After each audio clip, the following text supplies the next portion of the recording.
Dans la vie d'un peuple, il y a de l'évolution technologique, il y a de l'évolution financière. Et vous savez que la démographie du Bénin augmente. Nous sommes aujourd'hui à au moins 13 millions d'habitants. Nous sommes en train de connaître une révolution technologique. Le Bénin se veut de devenir une plateforme de services numériques. Et cela fait appel à ce que les usages, les utilisations de la téléphonie mobile, des communications électroniques deviennent plus nombreuses. Aujourd'hui, vous verrez des bonnes femmes qui ont 2, 3, 4 SIM pour des usages divers, ceux qui vendent des cartes SIM, ceux qui vendent des services de crédit, de forfait, ceux qui offrent des services de mobile money. Vous allez dans les entreprises, vous allez voir que des gens offrent des services de plateformes technologiques, des applications qui sont liées par exemple à des alarmes, qui sont liées à des serveurs vocaux. Et toutes ces technologies-là, globalement, demandent des ressources de numérotation. Ça veut dire que le nombre de numéros que les gens utilisent, que ce soit les personnes physiques ou les personnes morales, augmente. Et quand ce besoin devient pressant, il faut anticiper en prévoyant des ressources en numérotation beaucoup plus nombreuses afin que d'ici 10 ans, d'ici 20 ans ou d'ici 50 ans, on ne se retrouve pas à court de numéros. Et c'est donc cette anticipation qui a conduit le gouvernement à travers le régulateur qu'est l'ARCEP Bénin, l'autorité de régulation des communications électroniques et de la poste, à envisager cette migration, ce basculement de 8 chiffres à 10 chiffres.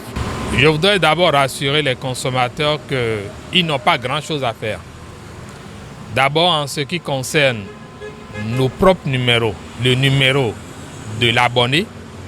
Si par exemple mon numéro c'est, je prends 60 01 00 02, je n'ai pas à faire quelque chose d'autre que de rester tranquille parce que l'opérateur de téléphonie mobile auquel je suis abonné va se charger d'ajouter le 01 à mon numéro 60 dans sa base de données. Donc sur la plateforme technologique de l'opérateur, le numéro de chacun de nous sera mis à jour et sera accompagné ou sera précédé du 01.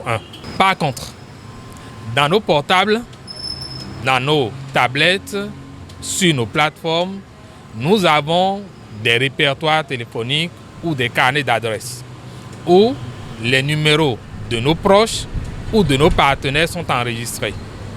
Là, c'est là que nous avons un travail à faire. Il va falloir que chacun retourne maintenant dans son répertoire téléphonique ou dans ses carnets d'adresses ou sur les plateformes technologiques comme Facebook et autres pour aller mettre à jour les numéros. Alors, cela paraît fastidieux, mais il n'y a aucune raison de s'alarmer parce que l'ARCEP Bénin a pris des dispositions dans ce sens. Pour le faire, des applications ont été conçues, des applications aussi bien pour les Android que pour les systèmes iOS, c'est-à-dire les iPhones, les iPads, ainsi de suite, qui, dès que vous les téléchargez, et je précise qu'elles sont gratuites, dès que vous les téléchargez, vous les installez sur vos smartphones et ça mettra à jour directement vos répertoires téléphoniques. Ceux qui ont des 2G ou 3G compatibles, ceux-là, il y a des codes USSD qui sont prévus. Les codes USSD, c'est ces numéros que vous connaissez qui font étoile 300 par exemple, ou 100 et quelques étoiles, plus quelque chose dièse, ou bien c'est dièse à la fin. Donc, en utilisant ces codes USSD que l'ARCEP mettra à disposition à partir du 34, vous allez pouvoir mettre à jour aussi vos répertoires téléphoniques sur vos portables.